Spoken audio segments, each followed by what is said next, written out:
Prashant here. I am going to talk about my personal experiences riding Ola S1 X Gen3 4 kilowatt moped for after 5000 plus odd kilometers. Firstly, I'm going to talk about the cons, and then later of the part in the video I'll be talking about the pros. And I'm not going to dig into the much of the details. This is completely my personal opinion riding EV vehicle for the first time in my life. The major problem that I faced while driving this vehicle within the first 5000 kilometers would be lights off. Like all the lights went off completely, like no indicators, no headlight, no tail light, nothing went.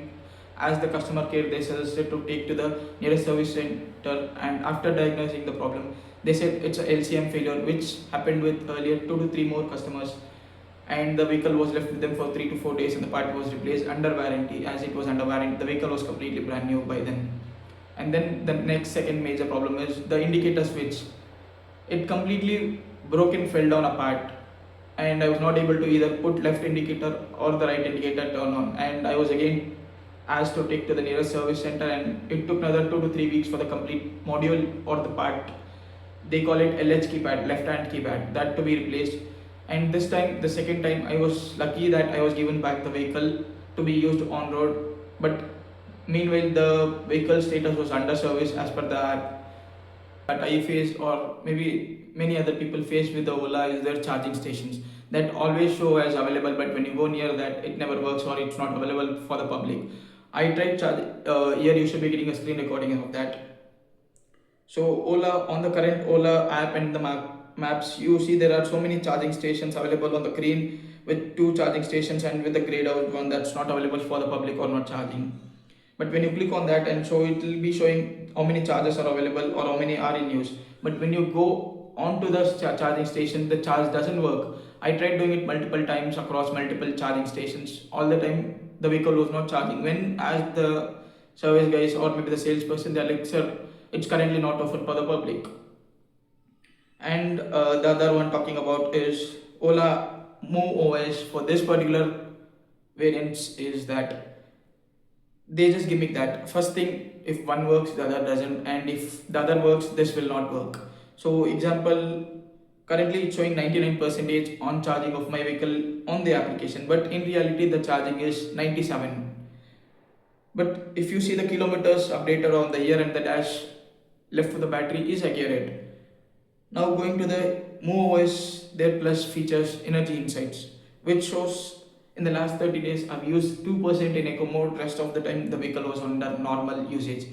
But coming to the reality, I have never been into eco mode for more than 2 months. I have been into sports mode or only the normal mode, but it's not updated on the screen. If you see here, it's still like 2%. And coming to the efficiency that shows here, this is sometimes accurate and sometimes it just goes into no data, like no matter what you do.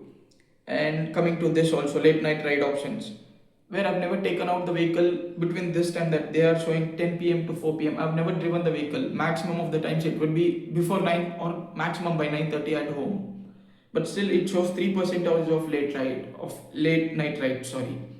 But it never happened. This is completely irrelevant, and this it shows sometimes as properly. Only the thing that works properly sometimes on occasional basis is the charging insights. This is current. If you want to rely on how much your vehicle is charged at what time, this insights, this is perfect for that. If you see it currently shows 97, but when we go back here and check, it's still stuck at 99. So this is what I was exactly referring to. And coming to the vehicle settings, they have given an additional option called vacation mode, which I don't understand, or I get a point here to be using. I don't remember this turning on this. Maybe I would have pressed it long back, but still on the app it just shows sync in progress. That never updated back on the app. Neither I'm unable to do it manually or maybe from the customer care end. The other thing would be their range reliability. You can never expect the range or can predict the range that shows on the dashboard. It sometimes gives you more than what they show on the dashboard, and sometimes the worst of them. It depends on how you write to that. So no complaints in regards to that. And talking about the other build quality of the vehicle is, if you're seeing the panel gaps between the clip is again here, the panel gaps between the indicator and the bottom panel. At initial I thought, okay, maybe my vehicle is having like this, but in the end I encountered multiple vehicles that I saw at the service center or maybe on road. Every vehicle has one or the other issues, And even after talking with multiple users on road or maybe while driving, everyone has same complaints with Ola. So talking about the pros that I personally experienced is having a chain in this vehicle is first thing, the acceleration is instant, which I have not felt with maybe Ather 450X or maybe even with Ather Race. And the boot space is pretty ample. You can store whatever you want. Like you don't need to worry about the boot space. On horn is pretty loud actually, which is actually better compared to that of many vehicles at this segment or maybe the same segment. And handlebar stability is something I really love, that when even doing it at double digit higher speeds, anything above 90 or 80 plus, or doing it in a triple digit, I never felt the handle to be shaking or wobbling, anything like that. Even doing a triple digit for multiple meters or maybe a kilometer or so, I never felt the wobble or anything on the handlebar. That was completely stable. And the other thing is slight drawback, but a good thing is the brake.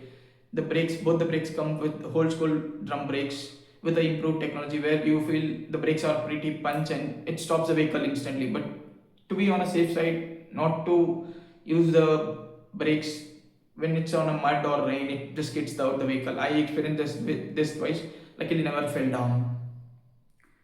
And talking about the other part, I forgot to mention is throttle response. The throttle response is instant in the sport mode, and the same comes with normal. Only with the eco mode, you feel it's little laggy. It takes like tortoise race, which requires minutes to go to that top speed of 40 or 41 odd kilometers per hour. So talking about the personal experiences here, we have TVS Zest 110cc, which was purchased recently, giving a mileage of 40 kilometers a liter, and EV that cost me the same 40 kilometers, roughly around 5 to 6 rupees of an up and down. So here is a chat prepared by me on a rough estimation, which is better for what purposes. Completely personal experiences shared here, and the calculations might vary depending on your travel and your commutes. So within the city rides, I would definitely take EV, but if you want to go on a long run, ICE engines are best for now. So we have come so far in terms of EV industry, charging, range, efficiency, everything. We are we are moving towards a sustainable energy from here onwards. It requires another 5 to 10 years minimum for the EV to give this much of a range. And the other part that every EV user complains is range anxiety, which is even running behind my mind everywhere, every day. How long can I go? How long can I go? But with the same ICE engine vehicles, no problem. You just go fuel near to the public fuel station, put it up in 2 minutes and go. Conclusion is, I would like to give a rough example of savings and cost with both EV and the ICE engine. And here I am referring to 80,000 kilometers. The 80,000 kilometers is the battery that pack I have taken for my Ola S1 X Gen3 EV. So kilometers 80,000 driven would be costing you on the ICE engine roughly around 2.5 lakh or plus. But the same would in EV would be costing you roughly 1,75,000 or odd. So the difference here comes up to 75,000 in the end. If you are thinking this is not a big number at the starting stage, yes, not a big number, but if you take it out in a whole sum number, it looks a big number. And for a single kilometer on the ICE engine costs you roughly around 3 rupees, and the same time this comes at maybe 2 rupees or less than 2 rupees for a kilometer driven on the ICE engine vehicles. With this to the conclusion, now what to buy, what not to buy is completely in your hands for your purposes. Everything is up to you. And with this is my personal opinions, me sharing the pros and cons that I've enjoyed the vehicle. Thank you.